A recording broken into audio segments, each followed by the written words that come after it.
P. Diddy-skandaali on vihdoin paljastanut, kuinka synkkää ja kieroutunutta kulttuuriamme hallitsevat henkilöt todella ovat.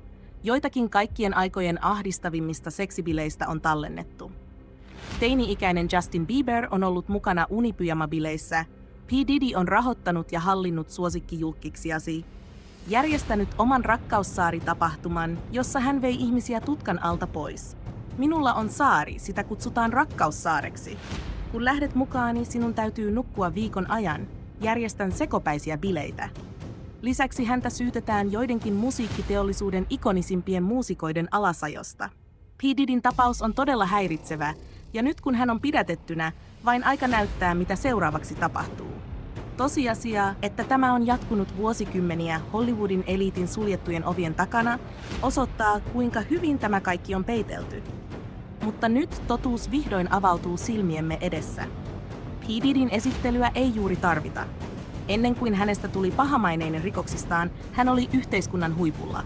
Hän liikkui maailman voimakkaimpien julkisten parissa ja tunsi kaikki musiikkiteollisuudessa Jay-Zin, Beyoncén, Snoop Doggin, Biggien ja jopa Justin Bieberin. Tämä viimeaikainen tapaus on kuitenkin paljastanut, kuinka kieroutuneita kuuluisuuksien eliitti todella on. Tutkinta alkoi alun perin marraskuussa 2023, kun P. Diddyn entinen tyttöystävä Cassandra Cassie Ventura syytti häntä sopimattomasta käytöksestä ja nosti kanteen. Cassandra ja P. Diddy sopivat asian oikeuden ulkopuolella jo seuraavana päivänä, ja yksi hänen asianajajistaan, Ben Brafman, korosti, että kyseessä ei ollut missään nimessä tunnustus väärinkäytöksistä. P. Diddy julkaisi sen jälkeen lausunnon, jossa toivotti Cassandralle parasta, korostaakseen olevansa viaton. Syytön tai ei, tapaus on kuitenkin jättänyt tahraavan jäljen hänen nimeensä. Cassandra julkaisi myös lausunnon, jossa hän kiitti ystäviään ja perhettään tuesta, mutta sovittelusumma jätettiin julkistamatta. Vaikuttikin siltä, että tapaus oli loppuun käsitelty. Mutta mitä P. Diddy ei tiennytkään, oli se, että tämä olisi hänelle alkua lopulle. Tämä pallo alkoi pyöriä ja tuoda mukanaan useita syytöksiä ja tutkimuksia, jotka johtaisivat hänen tuhoonsa. Seuraavaksi 2 muuta kannetta nostettiin häntä vastaan, syyttäen häntä hyväksikäytöstä ja seksuaalisesta väkivallasta. Joy Dickerson väitti, että vuonna 1991, kun hän oli vain 19-vuotias yliopisto-opiskelija, P. Diddy oli huumannut hänet treffeillä ja raiskannut hänet tämän kotona. Liz Garder oli seuraava uhri, joka tuli esiin. Hän väitti, että hänet ja hänen ystävänsä oli huumattu ja viety eri huoneisiin, joissa ensin P. Diddy ja sitten Aaron Hosh tekivät heille hirvittäviä seksuaalisia tekoja. Hän sai myöhemmin tietää, että hänen ystävänsä oli kohdannut saman kohtelun. Näytti siltä, että he olivat tehneet hirvittäviä rikoksia yhdessä näitä tyttöjä kohtaan. Liz oli tuolloin vain 16-vuotias. Muutama päivä myöhemmin P. Diddy ilmestyi hänen kotiinsa ja pahoinpiteli hänet jälleen, tällä kertaa kuristaen häntä, kunnes tämä menetti tajuntansa. P. Diddy oli ärtynyt ajatuksesta, että Liz voisi mainita asiasta hänen tyttöystävälleen. Joulukuussa 2023 uusi uhri astui esiin ja syytti P. Diddyä ihmiskaupasta ja seksuaalisesta hyväksikäytöstä. Hän kertoi, että Bad Boy Records-yhtiön presidentti Harvey Peer oli lentänyt hänet Detroitista New Yorkiin vuonna 2023. 3. mies liittyi seuraan, ja P. Diddy valitti, ettei pystynyt suorittamaan tekoaan ennen kuin hänen nännejään nipistettiin. Kanteeseen sisältyi valokuva kyseiseltä illalta, jossa uhri istui P. Diddyn sylissä. Hän oli tuolloin vain 17-vuotias ja hänestä tuli 4. nainen, joka nousi esiin vain muutaman viikon sisällä. Tällä kertaa P. Diddy ei sopinut asiaa oikeuden ulkopuolella, vaan julkaisi Instagram-tilillään lausunnon, jossa hän sanoi: "Riittää jo. Viime viikkojen aikana olen istunut hiljaa ja katsellut, kuinka ihmiset yrittävät tuhota luonteeni, maineeni ja perintöni. Sairaita syytöksiä on esitetty minua vastaan ihmisiltä, jotka etsivät nopeaa tilipäivää. Olkoon täysin selvää. En ole tehnyt mitään näistä väitetyistä hirvittävistä asioista. Taistelen nimeni, perheeni ja totuuden puolesta." P. Diddyn ystävien vihjailut kuitenkin antoivat viitteitä hänen käytöksestään. Esimerkiksi Usherin vuonna 2016 Howard Sternille antama haastattelu nosti esiin mielenkiintoisia vihjeitä. Usher kertoi asuneensa vuoden ajan P. Diddyn kanssa ja nähneensä monia outoja asioita, joita hän ei tuolloin ymmärtänyt. "Muistan, että talo oli täynnä naisia ja meneillään oli jatkuvia orgioita." Usher kuvaili, että hän oli tuolloin vain 13-vuotias ja näki elämäntyylin, jota hän ei pystynyt täysin käsittämään.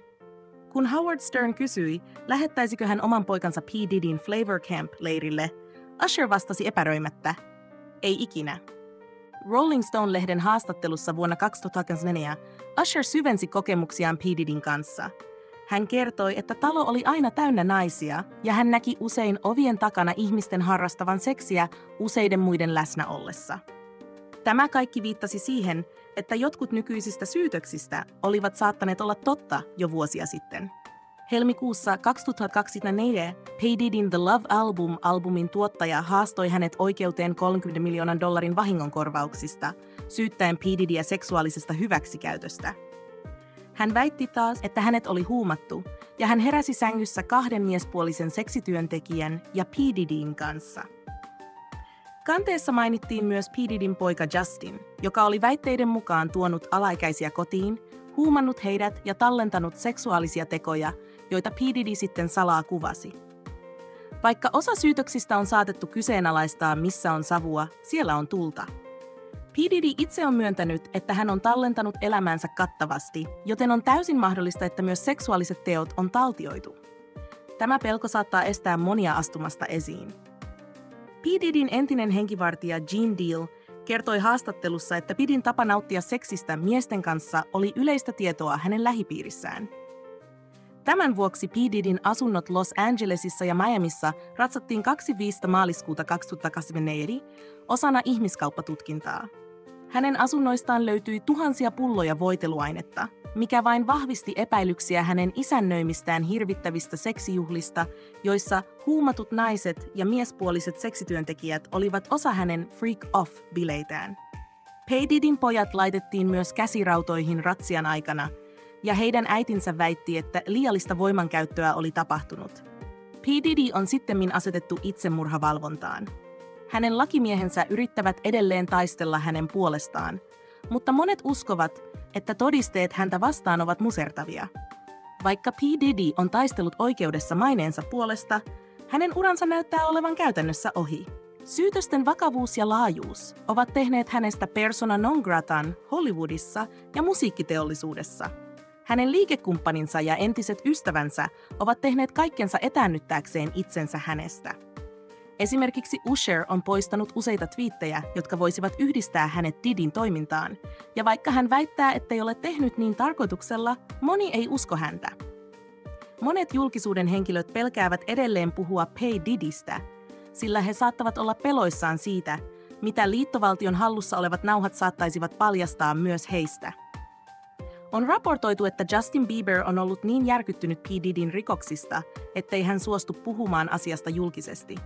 Bieber on vetäytynyt täysin julkisuudesta ja on spekuloitu, että hänen ja Diddyn välillä on tapahtunut jotain vakavaa, jota emme ehkä koskaan saa tietää. Lisäksi on paljastunut tietoja siitä, kuinka P. Diddy rahoitti Bad Boy Records-yhtiötään huumaamalla vieraitaan ruokaan ja juomiin lisätyillä aineilla ja sitten tallentamalla orgioita, joilla hän kiristi korkean profiilin vieraitaan. Castle Black teki tämän väitteen ja sanoi, että hän oli odottanut pitkään voidakseen kertoa totuuden tietämistään asioista. Tämä paljastus vain vahvistaa epäilyksiä siitä, että Hollywoodin ja viihdeteollisuuden kulissien takana tapahtuu paljon sellaista, mitä emme ymmärrä tai näe. Kaiken kaikkiaan tämä skandaali paljastaa julmalla tavalla, kuinka häiriintynyt julkisuuden henkilökulttuuri voi olla. Se näyttää, kuinka vaikutusvaltaiset ihmiset kulissien takana voivat kontrolloida ja kiristää ihmisiä saadakseen tahtonsa läpi. Jos et tottele, sinut voidaan kiristää hiljaiseksi. Näiden paljastusten myötä ihmiset alkavat kuitenkin herätä siihen, kuinka turmeltunut julkisuuden henkilöiden ja julkiskulttuurin maailma todellisuudessa on.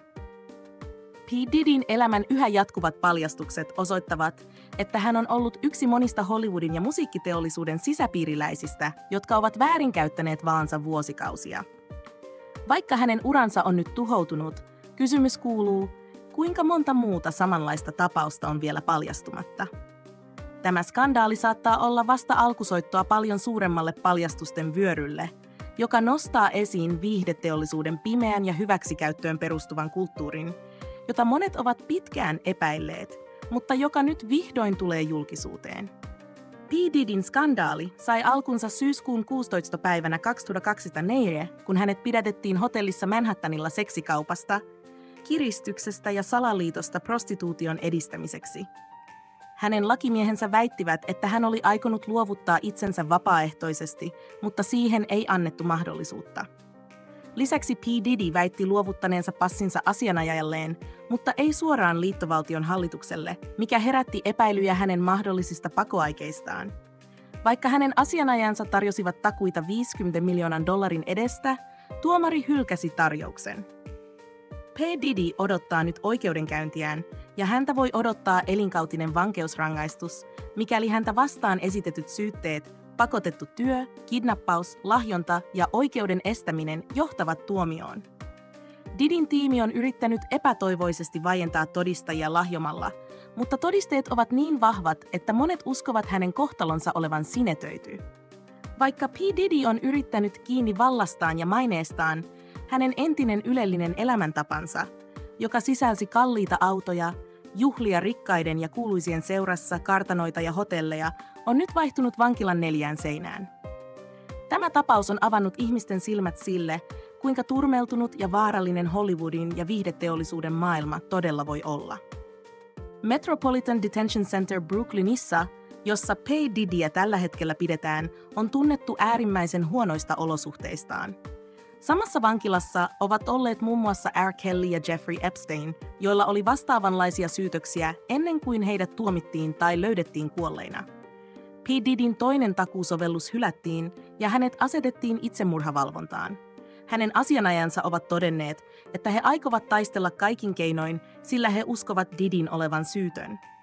Monet asiantuntijat kuitenkin arvioivat, että syytteet ovat niin vakavat ja todisteet niin musertavia, että tuomio näyttää väistämättömältä. Riippumatta siitä, mikä on oikeudenkäynnin lopputulos, P. Didyn ura on käytännössä ohi. Hänen kammottavat tekonsa on paljastettu, ja totuus tuntuu vain jatkuvasti avautuvan. Hänen liikekumppaninsa ja entiset ystävänsä ovat etääntyneet hänestä. Useat kuuluisuudet, kuten Usher, ovat poistaneet sosiaalisessa mediassa julkaistuja yhteyksiä häneen, vaikka he väittävät, etteivät ole tehneet niin tarkoituksella. Tämä on kuitenkin herättänyt epäilyjä ja saanut monet ajattelemaan, että he yrittävät suojella omaa mainettaan ja etääntyä P. Didyn skandaalista. Monet julkisuuden henkilöt pelkäävät puhua asiasta. He saattavat pelätä, että heidän nimensä tulisivat esiin mahdollisissa todisteissa, joita liittovaltion viranomaisilla on hallussaan. Justin Bieberin on kerrottu olevan niin järkyttynyt, ettei hän halua puhua P. Didyn rikoksista julkisesti. Tämän lisäksi vanhoja videoita, joissa Bieber ja Diddy ovat yhdessä, on alkanut levitä uudelleen, ja monet spekuloivat, mitä Bieberille on saattanut tapahtua. Bieber, joka oli aiemmin ihailija ja Didyn yhteistyökumppani, on nyt vetäytynyt täysin julkisuudesta. Tämä on saanut monet pohtimaan, mitä kaikkea on voinut tapahtua kulissien takana. Paljastuksia on vuotanut lisää, mukaan lukien väitteitä siitä, että P. Diddy rahoitti Bad Boy Records-yhtiötään huumaamalla vieraitaan ja kuvaamalla orgioita, joita hän sitten käytti kiristääkseen korkean profiilin vieraita.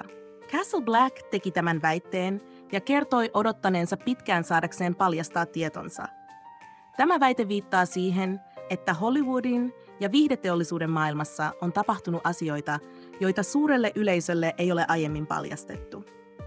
Kaiken kaikkiaan tämä skandaali osoittaa julmalla tavalla, kuinka turmeltunut ja kieroutunut viihdeteollisuuden maailma voi olla. Se osoittaa, kuinka vaikutusvaltaiset ihmiset, kuten P. Diddy, ovat voineet vuosikymmeniä manipuloida ja hallita muita käyttäen hyväkseen valta-asemaansa. Jos et tottele heidän sääntöjään, sinut voidaan kiristää hiljaiseksi.